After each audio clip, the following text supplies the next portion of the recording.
When we were younger, we most likely didn't have a lot of knowledge about who we were. It was possible that we knew that we were autistic, but that we didn't really know what that meant. Or you mainly experienced challenging situations. And also, when we were younger, we were completely dependent on our caregivers and the knowledge they possess. And if you grew up in a dysfunctional family, you might have learned that there is usually no time for you and your needs. You probably recognize that you experienced the world differently and that things were different at home, but you couldn't exactly put your finger on it.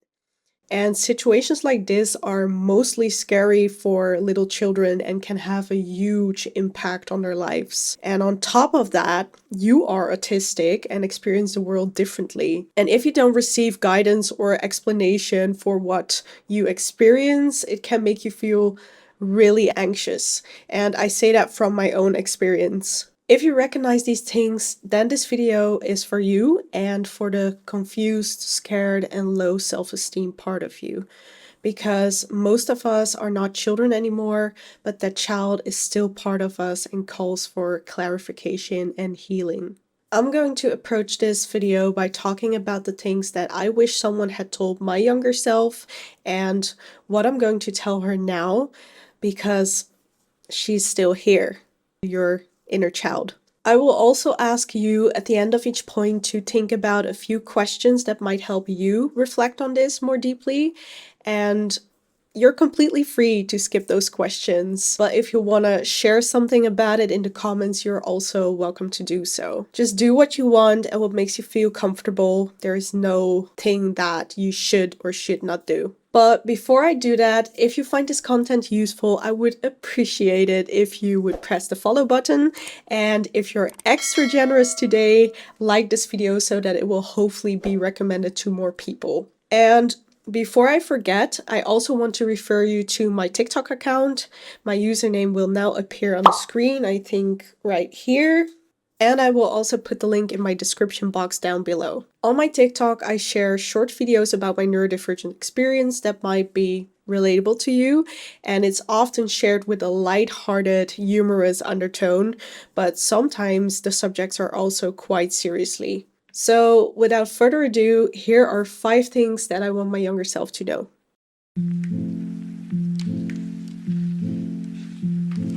Number 1. You're not weird or broken. You're different and that's okay. I have often wondered if there was something wrong with me as a little girl. I remember observing the world and finding most things strange, like I landed on the wrong planet, you know?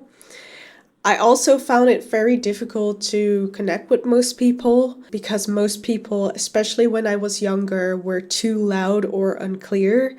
And without knowing why I felt that way, I got excluded by people multiple times. So I often played alone. And I didn't know how to connect with most people and didn't know why. So I actually have loads of memories about that in my life, though there is a memory in particular that comes up from when I was in kindergarten. So I remember being at a children's party where pancakes were about to be served, and I think I was around 4 years old, and all the kids were holding their cutlery, drumming on it on the table, and I remember thinking it was super loud and annoying, but I joined in anyway and did the same thing because apparently if all the kids do it, that is the correct way of doing things. Yeah, that's a super specific memory, but that was the way I taught because I had no one to tell me something different. And another thing is that I was bullied a lot and I didn't know how to defend myself. I just never knew what to say or how to actually stand up for myself. You shouldn't have to defend yourself against things like that, but sadly it happens way too often, and I would either burst into tears right away or completely shut down. And in high school, I always felt like I didn't really belong anywhere. I constantly felt like a third wheel, and I could tell that groups were getting tired of me tagging along, so I would end up sitting by myself a lot. And those moments were really painful. I remember not wanting to feel lonely, so I thought if I just adapted to their behavior, it would help. And my strategy was to make myself as invisible as possible. And that's probably why people didn't notice I was struggling so much, but that shouldn't have been an excuse to overlook what I was going through. If anything, it should have been a warning sign. And in my experience, the loudest kids in the classroom always got the most attention, and I think people just assumed if I was quiet that I was fine. And because I felt excluded and out of place so often, I started doubting myself. I started to say things to myself like, maybe I'm just not good enough, or maybe I'm too weird to fit in with everyone else. And like I said earlier, there was no one around at the time to help me understand what I was going through, to explain it, or give it a name.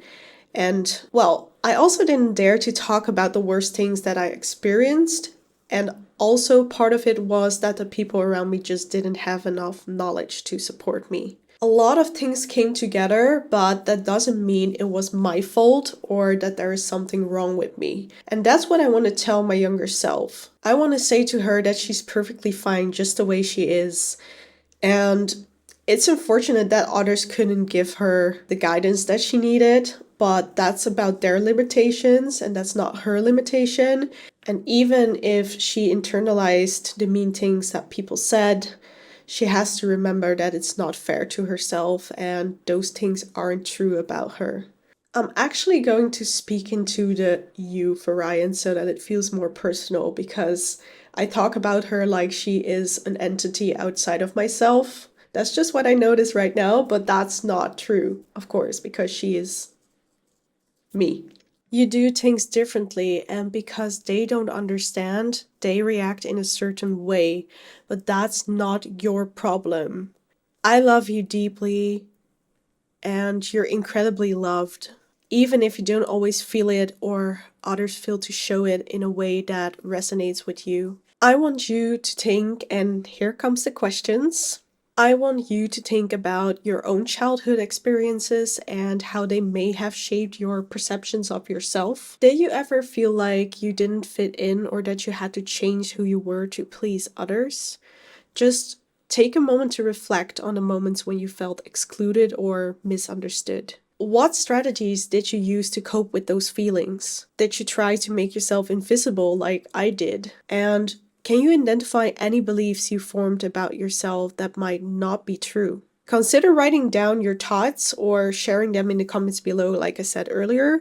But by acknowledging these feelings, you can begin to unravel the layers of self-doubt and rediscover your worth. And remember, just like I had to remind my younger self, you are perfectly fine just the way you are. Your uniqueness is what makes you special, and it's okay to embrace that, even if it doesn't feel like that. Number 2, self-care isn't selfish. That one hits hard, huh? Because of those bad experiences, I started ignoring my own needs and became hypervigilant about other people's needs. I put their needs ahead of mine, and if I didn't, some people would get incredibly angry or insulting. And that is really traumatizing for a child. Because of our neurodivergency, we have different needs and we cannot always meet other people's expectations. But really, no one, neurodivergent or not, should be able to do everything that's asked of them. And still, we feel the pressure to fit into society and be what we think is expected of us. When we learn it's not okay to put our needs first, we end up imposing that same expectation on ourselves, and that comes with serious consequences. You might grow up afraid to stand up for yourself or say no. In a world that constantly pushes us too far, it's so important to ask for what we need, set boundaries, and take care of ourselves. To be honest with you, I am a almost fully recovered people pleaser, and I've noticed I don't put up with as much from others anymore. I have clearer boundaries now because I've learned to value and respect myself. I see myself as worthy. And I also accommodate myself more, both at work and in social situations. I often need a break sooner than others and work best during periods of hyperfocus. And it doesn't affect my performance that I need those breaks, but it would if those needs weren't met. Still, I know it's tough to balance self-care with what others expect from you, and it's especially hard when people act like they're above you or when they try to assert authority over you. Hello, PDA. Just a quick reminder about what PDA is, or if it's new to people, just an introduction. PDA stands for pathological demand avoidance, though I prefer to call it a persistent drive for autonomy. It means you want to be in control of your own decisions and cannot stand being told what to do. And maybe I will make a video about that someday because it's a whole other topic. But what I can say for sure is that I'm taking better care of myself now simply because I can and I need to. To my younger self, I want to say it's not selfish to take care of yourself. In fact, it's necessary. Just because you see important people around you neglecting their own needs doesn't mean you should do the same. You were a child and you shouldn't have had to carry so much responsibility so soon. And even when I'm saying this today, it's so hard to hear because I am really sad for that child inside of me, you know? I mean, it shaped her in ways, it shaped me in ways that are really impactful and are so hard to digest and process. And I'm so glad at the same time that I can look back on that process right now and get more clarity and insight. Because now that I can explain it to myself, and well, I also got an explanation from therapists, all sorts of people who know more about stuff like this. And I also learned a lot in my studies, of course, my social work studies. But that's really, it feels like a breath of fresh air. And it was really necessary to hear that.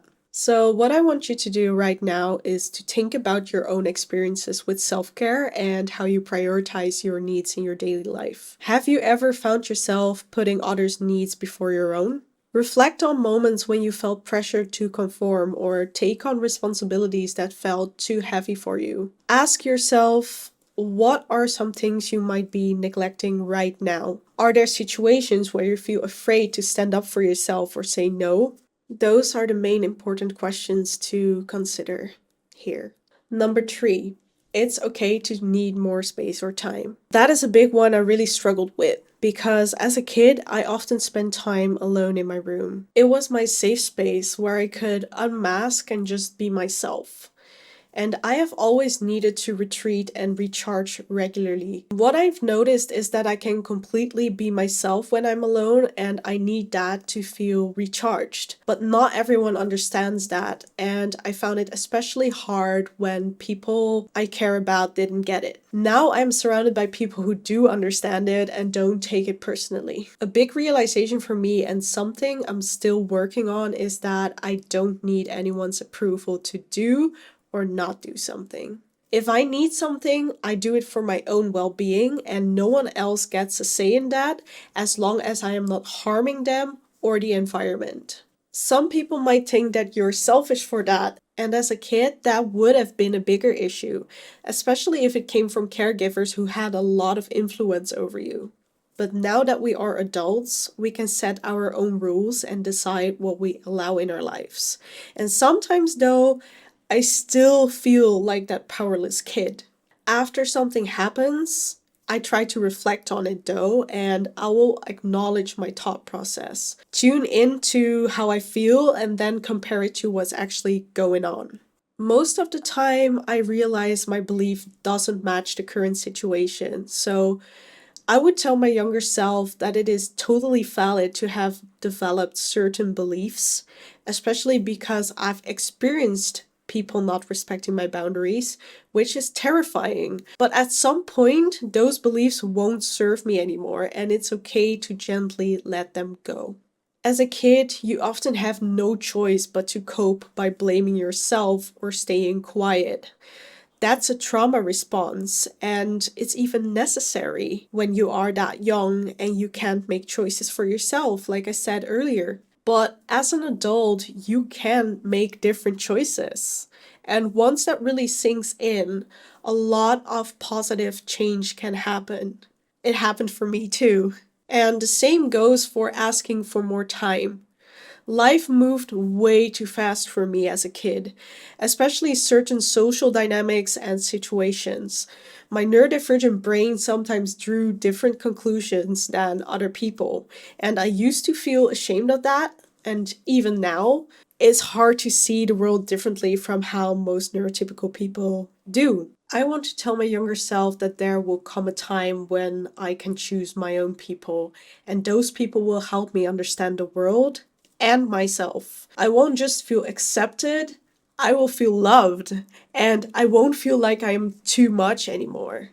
And in fact, I will learn that I can take up even more space. I want you to think about the spaces where you feel safe and truly yourself. When was the last time you took a guilt-free, yes, guilt-free moment to retreat and recharge? Reflect on how that quiet time helps you recharge and how it impacts your overall well-being. Just consider the following questions. Are there people in your life who understand and respect your need for alone time? And if not, how does that make you feel? Do you sometimes feel guilty for prioritizing your own needs over others? And what beliefs about yourself formed in childhood might still be influencing how you navigate relationships today? How can you choose yourself more often? Now that I think about it, I'm also going to put the questions in the description box below so that if those questions go too fast for you and you also want to continue watching the video and after that respond to those questions or think about those questions, then it really comes in handy when those questions are in the description box. So I'm going to do that. Number 4, you are worthy of love and acceptance. This point is kind of related to the last one because as kids, we were so used to not expecting too much. We learned to be happy with even a little bit of love, like the tiny breadcrumbs. It's a big realization to understand that you are worth way more than that. And it's important to have people in your life who love you for who you are and are emotionally available. And to me, that totally makes sense now. But when you're a child, it doesn't feel true at all, and it's probably not true as well. Because people haven't made you feel that way enough. And for me, it really helped to learn what healthy norms and values look like in my relationships. And I have had to figure out what I can offer myself and what I'm worth, what I can offer someone else, and what I want from relationships with others. It's a process that is still ongoing and might continue for the rest of my life. I wish the child in me could see this too. I want to take care of her and give her the space. I'm doing it again. I wish the child in me could see this too. I want to take care of me and give me the space to slowly realize that I am worth it. And I want you to think about the ways you feel love and connection in your life. Reflect on your childhood experiences. Did you often feel grateful for small gestures of affection, even when they didn't fully meet your needs? And how has that shaped your understanding of what you deserve in relationships today? What does healthy love look like to you? How do you recognize it in your relationships? Like real examples on how you recognize it. Are there any patterns in your past relationships that suggest you have settled for less than you deserve? And how can you work on recognizing your worth? How can you start to advocate for yourself and communicate your needs in your current relationships?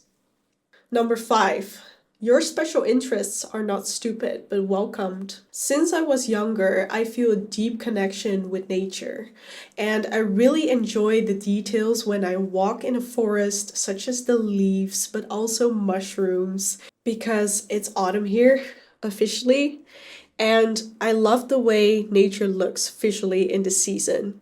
Anyways, I also had other interests, such as spirituality. I always connected with adults and less with children. The children I knew then were mainly concerned with being children, as they should. And I know that when I used to talk about that with children, or most of the people, honestly, they would look at me without understanding or think that I was taking life too seriously or that I was too sensitive or emotional. I then learned that it was not desirable to talk about it with most people, and I felt completely unwelcome again. And I think that is such a shame because my special interests make who I am. And it has so much value to engage in your special interests. I actually have a TikTok video about that one. And on my TikTok, I basically explain what special interests are and how they can literally consume you. Honestly, it's the best feeling ever, except when you have to do stuff and get into trouble because you completely forgot about it. I will share more about benefits of special interests in another video, probably. But I want you to think about your own special interests and how they connect you to your true self. Reflect on the moments when you felt completely immersed in something that brought you joy and fulfillment. Let's think about these questions. What are your special interests and how do they shape your identity and make you feel alive? Have there been times when you felt like you had to hide or downplay these interests? And if so, how did that make you feel? How can you create a space in your life where you can freely express and explore your passions without fear of judgment? So, these were the 5 things I wanted to say to my younger self and the questions I wanted to ask you to reflect on. I think it is great that I can now say these things to my inner child with full conviction, and I'm really sorry for what has happened to her. She never deserved it, and she is such an amazing being. I am such an amazing being. I'm getting emotional. I said that with so much conviction, and I am like, I've never been used to that, so that is huge. And I really hope that you are able to do the same. And it may take months, even years, or forever, but when that moment comes, when you can say that about yourself and you realize that there's nothing wrong with you, and that you're even like the most amazing creature there is, next to other creatures, of course, but still, that's that feeling hits like a ton of bricks.